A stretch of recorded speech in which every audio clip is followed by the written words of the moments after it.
중간업자가 쌀을 사재기하기 시작한 것입니다. 미국이나 유럽은 그냥 빵이 있으면 되죠. 일본은 그거 절대 안 됩니다. 라인을 중심으로 하는 플랫폼, 이곳을 다 일본 쪽에서 장악하기 위한 단계를 밟아 나가고 있다.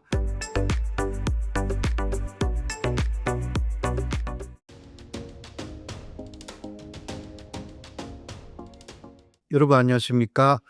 세종대의 호사카 유지 교수입니다. 오늘도 은달 책방에서 저를 불러주셔 가지고 또 일본 쪽에 여러 가지 이야기를 할 수 있게 되어서 대단히 기쁩니다. 감사합니다. 이거 라인 야후 사태라는 것은 그 라인이라는 메신저가 있지 않습니까?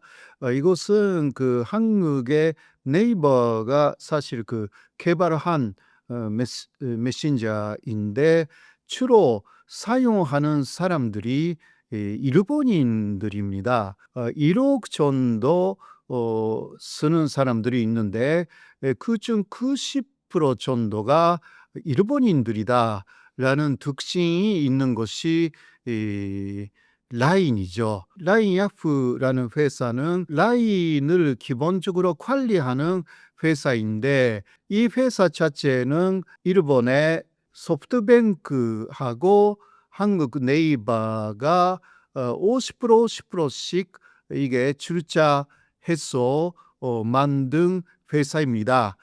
그게 뭐 기본적인 내용인데요. 시작은 2013년이었습니다. 2013년 후반기에 그 라인의 그 정보가 유출된 것이었습니다. 이것이 52만 명 정도의 개인 정보가 유출돼 가지고 그것을 그 일본 정부가 문제를 삼아서 라인 야후에게 행정 지도를 했습니다. 이 행정 지도 안에는 되도록이면 그 한국의 거기 라인 야후를 갖고 있는 그 네이버의 지분이 있지 않습니까? 그것이 사실 50%, 일본의 소프트뱅크도 50%인데 그 지분을 1%라도 일본 쪽에서 갖는 게 좋겠다.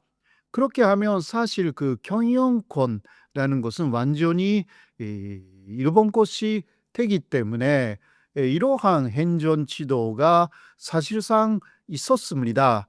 그래서 한국 쪽에서 상당히 반발이 심했습니다. 왜냐하면 한국에서 개발한 그 라인이라는 메신저, 지금은 또 플랫폼으로도 상당히 발전이 되었습니다. 이것을 일본 쪽에서 간탈하는 것이 아닌가라는 그러한 사태까지 된 것이었습니다. 그러나 한국 쪽에 반발이 심해서 1년쯤 전에는 그 일본 정부가 조금 후퇴를 했습니다. 사실 일본 정부의 행정 지도라는 것이 굉장히 강한 힘을 갖고 있습니다. 한국에서는 상상할 수가 없습니다. 기업들의 자유가 있는데 그렇지 않습니까? 기업 활동의 자유. 그러나 일본은 일본 정부의 명령이 있으면 기업 활동의 자유도 상당히 제한이 됩니다. 이런 부분들이 조금 다른 내용인데 아무튼 간에 일본 정부가 강하게 일본 쪽에서 한국의 지분을 가져라라는 내용이 있었습니다. 그래도 아무래도 또 한국 정부도 외교부를 통해서 좀 많이 난색을 표시했기 때문에 한일 관계가 잘 돌아가고 있는데 이 라인 야후 사태로 한일 관계가 안 좋아지는 것을 우려한 그 일본 정부가 조금 후퇴한 것입니다. 그렇게 하여서 1년이 지났습니다. 그런데 처음부터 지난번에 두 번에 걸친 일본 정부의 행정 지도에 대해서 한국의 네이버 측은 일단 네이버의 고객 관리의 잘못이라는 게 있었습니다. 그래서 개인 정보가 유출되었기 때문에 그러한 시큐리티 문제, 개인 정보 유출을 하지 않겠다라는 여러 가지 방안을 네이버 쪽에서는 제출을 한 거죠. 이러한 내용이 요새 거의 완성이 되었다라고 알려져 있습니다. 그거는 어떤 내용이냐? 시큐리티 문제, 그러니까 개인 정보를 관리하는 이러한 보안 시스템이죠. 이것을 일본 측하고 한국 측이 완전히 분리한다라는 부분에서는 거의 완성이 되었다고 합니다. 그러니까 한국 쪽의 지분을 일본 회사 쪽에서 갖지 않아도 그러한 시큐리티 문제만 분리시키면 큰 문제가 없다라는 그러한 내용이 사실상 완성되었습니다.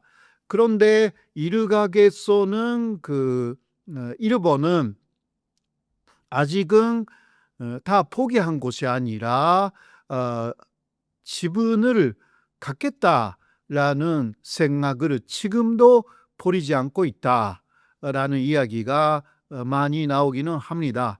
왜냐하면 일본 정부도 그러한 지분의 이야기는 보류하겠다, 그냥 포기하겠다가 아니라 보류하겠다라는 이야기를 했기 때문에 그리고 임원들은 이게 네이버하고 소프트뱅크가 50% 50%씩 돈을 내 가지고 A홀딩스라는 지주 회사를 만들었는데요. 이거 라인 야프의 사실상의 운영 회사가 되는데 그 임원들은 다 지금 일본 사람이 된 사실이 있습니다.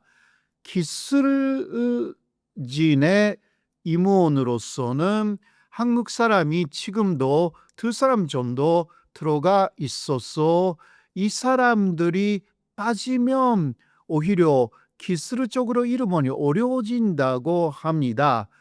그렇기 때문에 아직은 한국 쪽의 IT 기술을 완전히 흡수하지 못한 일본 측은 한국의 유력한 그러한 임원들은 그대로 남긴 상태입니다.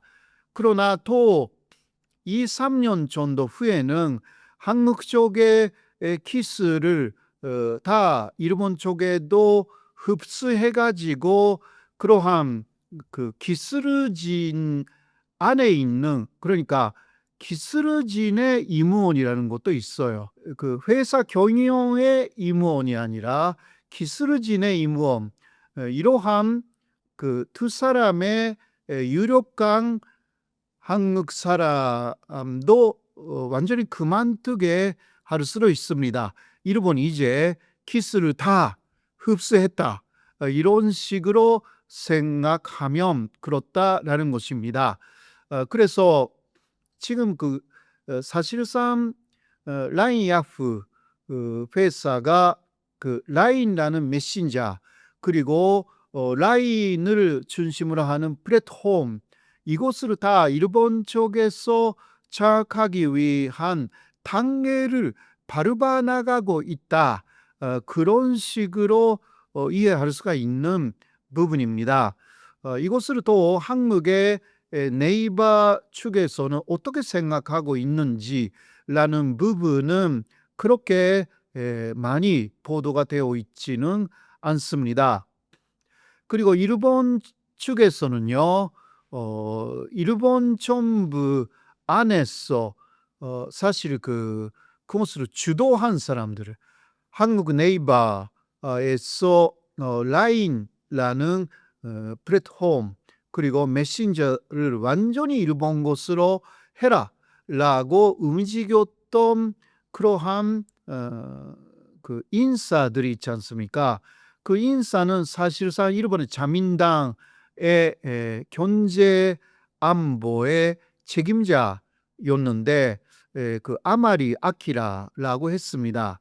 그러나 이 사람은 그 지난해 11월에 있었던 그 일본의 국회의원 선거, 중의원 선거에서 그 낙선했기 때문에 그런 면에서는 그 일본의 아주 강력한 그 목소리, 그러니까 네이버에서 라인을 완전히 배소라라는 목소리는 그 아마리라는 사람이 가장 크게 내고 있었기 때문에 그러한 부분은 조금 약해졌다라고 할 수가 있습니다. 그러나 일본은 한국한테 고객 관리라든가 시큐리티 문제라든가 이러한 부분하고 관련이 있는 기술을 계속 한국이 관여하면서 만들어 나간다라는 부분에서 상당히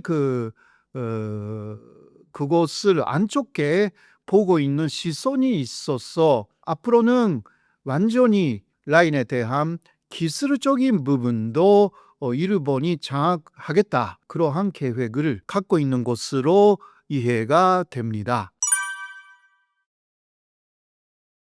일본에서 가장 큰 통신 회사는 NTT 도코모인데요. 이 NTT 도코모는 10년에 걸쳐서 600만 명 정도의 개인정보를 유출시키는 그러한 사건을 일으켰습니다. 그것이 어떤 그 박연이 된 사원이 이거 범죄인데요. 사실 의도적으로 유출시킨 것이었습니다. 네, 한국의 라인, 네이버의 시큐리티 문제는 의도적인 그 유출은 아니었습니다. 규모도 52만 명 정도, 그러니까 10분의 1이 정도였는데 굉장히 강하게 지분까지 일본이 갖겠다, 이런 식으로 나온 것은 정말 문제가 있는 것이 아닌가. 그래서 한국에서도 반발이 굉장히 심하게 일어난 것이 아닙니까? 그런데 이 배경에는 경제 안보라는 내용이 걸려 있다고 봐야 할 것입니다. 아마리 아키라라는 자민당 국회의원은 경제 안보의 전문가로 알려져 있는 사람이고요. 이 사람의 주장은 그 한국은 중국하고 가깝다. 그래서 이 유출된 그러한 그 정보, 개인 정보는 그 한국이 그냥 갖고 있다기보다 중국 쪽으로 넘어갈 우려가 있다라는 이야기를 쭉 해왔습니다. 이거는 근거가 조금 희박한 이야기고, 그런 식으로 중국 쪽으로 개인정보가 넘어갔다라는 사실은 아직 없습니다. 그러나 일본의 입장으로서는 아무래도 일본 사람의 개인정보는 일본이 관리해야 되는 거 아닌가라는 그러한 부분이죠. 그래서 NTT 도코모는 일본인의 개인정보를 그냥 국내에서 유출을 했다.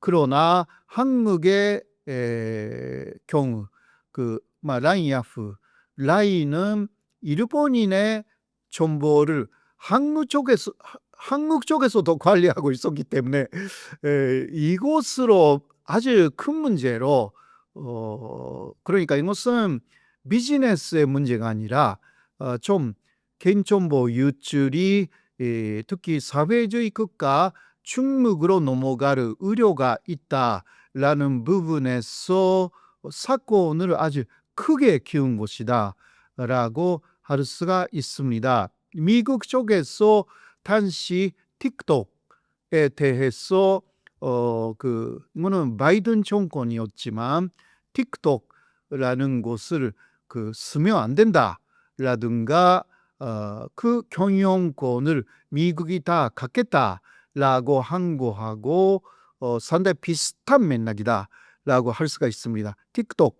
아시다시피 중국에서 만들었지 않습니까? 요새는 또 중국에서 만든 AI 딥시크라는 게 있잖아요. 여기에 대해서도 비슷한 그러한 시큐리티 문제가 많이 제기되고 있습니다. 그러나 중국 쪽에서는 그런 이야기는 그냥 음모론이다 이렇게 더 이야기하고 있는 부분들이 있어가지고요. 사실상 이것은 중국하고 미국의 기술 패권의 싸움 그런 식으로도 이해할 수가 있습니다. 지난해 소프트뱅크 쪽에서도 마지막에 사실상 포기를 한 거잖아요. 소프트뱅크 자체도 네바한테 지분을 갖겠다라는 것을 선정이 자체도 지금은 때가 아니다라고 이야기를 했습니다. 이유는 기술력이죠. 그러니까 한국의 IT 기술력을 사실상 소프트뱅크가 라인야프라는 회사를 운영할 때 아직은 따라갈 수 없다라는 것입니다. 자, 기술적인 갭을 일본 쪽에서 이렇게 메울 수가 있는지, 언제 또 메울 수가 있는지, 사실 이 부분이 관건이라고 할 수가 있는데, 이것은 제 개인적인 생각이지만 일본은 이거는 굉장히 오래 걸릴 것이다 라고 생각합니다. 그러니까 기술적인 부분에서의 한국의 서포트가 없으면 아마도 오랫동안 라인을 그렇게 제대로 운영할 수 없다라고 저는 생각하고 있기 때문에요. 일본의 IT는 IT 기술 자체는 있지만 그것을 운영할 수 있는 인재가 많이 없어요. 이게 큰 문제입니다. 그래서 이 일본의 문제는요, 사실 산업 구조의 문제까지 바꿔야 되기 때문에 이거는 쉽지 않습니다. 이런 이야기는 또 긴 시간이 걸리기 때문에 다른 또 기회가 있으면 또 말씀드리고자 합니다. 예, 일본에서 지금 쌀이 부족하다라고 하여서 굉장히 문제가 되어 있는데요. 이 뉴스에 저도 굉장히 놀랐습니다. 저는 1988년까지는 일본에 있었기 때문에 그때는 일본에서는 쌀이 남아돌았습니다. 그 이유는 1995년까지는 일본 정부가 계속 농가가 생산한 모든 쌀이 남는다 하더라도 다 사들였어요. 그래서 그것이 일본 정부 사실상 자민당의 표하고 연결된 것이었습니다. 그래서 농가에 가면 시골에 가면요, 아주 큰 집들이 많았어요. 농가분들이 그때는 굉장히 돈을 많이 벌었다는 이야기죠. 무제한으로 생산하면 할수록 그게 남아도라도 일본 쪽은 다 정부가 다 사주니까 얼마나 좋았을까요? 그런데 1995년에 그러한 식량 관리 제도라고 하는 제도, 그것을 일본 정부가 그만뒀습니다. 그래서 그 이후는 수요에 따라서 쌀도 생산하는 방식으로 바뀐 것입니다. 그렇게 하여서 현재까지 쭉 왔어요. 그런데 가장 큰 문제는 코로나가 끝난 이후였습니다. 그때까지 그러니까 일단 수요가 있으면 수요에 맞춰서 생산했어요. 코로나 이전까지는 해외에서도 많이 여행객들이 일본에 오니까 그런 것도 생각해서 또 생산을 했어요. 그런데 3년 동안 해외에서 전혀 손님들이 오지 않았지 않습니까? 그러니까 그러한 수요가 없어졌기 때문에 더 생산을 줄인 거예요. 그런데 코로나 끝난 이후에 플러스 엔조가 돼가지고요. 일본을 찾는 외국인들이 엄청나게 늘어난 곳입니다. 우리 한국에서도 굉장히 일본에 많이 갔지 않습니까? 그래서 먼저 쌀이 일본 안에서 부족하게 됐습니다. 왜냐하면 일본에서 먹는 음식의 대표는 쌀이에요. 쌀을 먹는 음식, 그러니까 외식 산업의 중심은 일본은 일단 쌀밥을 먹어야 외식 산업은 이게 존재할 수가 있어요. 미국이나 유럽은 그냥 빵이 있으면 되죠. 일본은 그거 절대 안 됩니다. 유명한 레스토랑 혹은 식당 같은 데는 다 덮밥이나 뭐 카레밥도 그렇죠. 밥이 있어야 다 찬사를 할 수가 있는 것입니다. 거기에도 외국인들이 엄청나게 일본을 찾았고 그 외국인들이 찾는 일본 음식도 역시 쌀밥이었습니다. 그래서 어떻게 됐냐? 보통 슈퍼 같은 데는 일단 쌀이 없어도 뭐 다른 게 있으면 보통 손님들은 다른 거 그냥 사갈 수도 있잖아요. 그러나 밥을 팔아야 되는 음식점은 쌀이 없으면 이거 찬사가 절대 안 됩니다. 그래서 그것을 알게 된 중간업자가 쌀을 사재기하기 시작한 것입니다. 그래서 기본적으로 일반 일본인들이 먹을 수 있는 쌀이 부족하게 되었습니다. 이게 기본적으로 이러한 구조가 되어 있는 것이고 현재까지만 해도 이게 해소가 되지 않았습니다. 예, 사실 일본 정부는 시중에서 쌀이 부족해 가지고 쌀값이 굉장히 올라갔습니다. 2배, 3배까지 올라갔거든요. 그래서 이것은 굉장히 문제다라고 해서 비축미라는 게 있어요. 이거는 비상사태에 대비하여서 일본 정부가 그냥 내놓지 않고 갖고 있는 그러한 쌀이 있습니다. 이게 왜 그렇게 하냐고 하면 예를 들면 전쟁이 일어났다라든가 외국에서 쌀을 수입할 수 없게 되었다라든가 여러 가지 비상사태에 대비하여서 석 달 정도는 일본인들이 먹을 수 있는 그러한 식량으로서의 쌀을 기본적으로 비축합니다.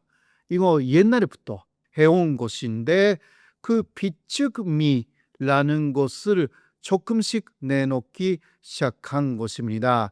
왜냐하면 너무 부족하니까 쌀이 새로운 쌀이 이제 수확돼 가지고 지난 10월, 11월에 다시 시중에 나오기 시작했지만 쌀 부족은 해소되지 않았습니다. 그래서 일본 정부는 어쩔 수 없이 비축미를 내놓기 시작한 것입니다. 예, 일본 정부가 비축미를 내놓았는데 그러나 무엇이 비축미인지 그것을 알 수 없게 총무의 그 농업합동조합이 그 비준미라는 표시를 하지 않도록 그 도매업자에게 쭉 연락을 했습니다. 그래서 사실상 비준미는 그 싸게 내놓을 수가 있습니다. 조금 오래된 쌀이기도 하고 또 지금은 쌀값이 2배, 3배로 뭐 폭등됐는데 그렇지 않고 거의 그 옛날 그대로의 값으로 팔 수도 있는 거 아닙니까? 그것을 또 일본의 소비자들은 많이 기대를 했어요. 그런데 농업협동조합이 그것을 하지 말라고 하니까 그래서 쌀값 자체가 내려가지 않았습니다. 사실 이것은요, 여러 가지 복잡한 배경이 있습니다. 비준미를 일본 정부가 내놓으면 사실 싼 것을 소비자들은 살려고 하지 않습니까? 그러면 또 일본 정부는 비준미를 계속 내놓아야 되고요. 또 다른 그 쌀값은 또 그 확실하게 내려가요. 왜냐하면 팔리지 않으니까. 이것은 그 농업을 하고 있는 사람한테도 상당히 안 좋은 것입니다. 여러 가지 면에서 이익이 줄어들고 그러한 부분들이 있어서 서로의 이익관계 때문에 이게 그 비준미 무엇이 비준미인지 정확하게 표시하지 않아도 된다. 그 현장에서 알아서 해라라는 식으로 일본 정부도 조금 책임을 회피했다라고 할 수가 있습니다. 사실상 이러한 부담을 고스란히 안고 가야 되는 것이 일본 국민이 되는 거죠. 그래서 일본 국민들이 굉장히 화를 내고 있는 것입니다. 그렇지 않아도 지금 그 여러 가지 물가가 올라서 굉장히 서민들의 생활이 어렵습니다. 쌀값이 또 폭등해가지고 굉장히 어렵습니다. 그런데도 다 일본 정부도 그렇고 그리고 그 농업협동조합도 좀 책임을 회피하려고 그리고 자신들의 이기적인 그러한 이익을 추구하려고 이것은 협동조합적인데요. 일본 정부는 책임을 회피하는 거죠. 이러한 상황에서 피해를 일본 국민들이 사실 당하고 있기 때문에 화가 나지 않을 수가 없는 것입니다. 현재 이러한 상황이 계속되고 있습니다.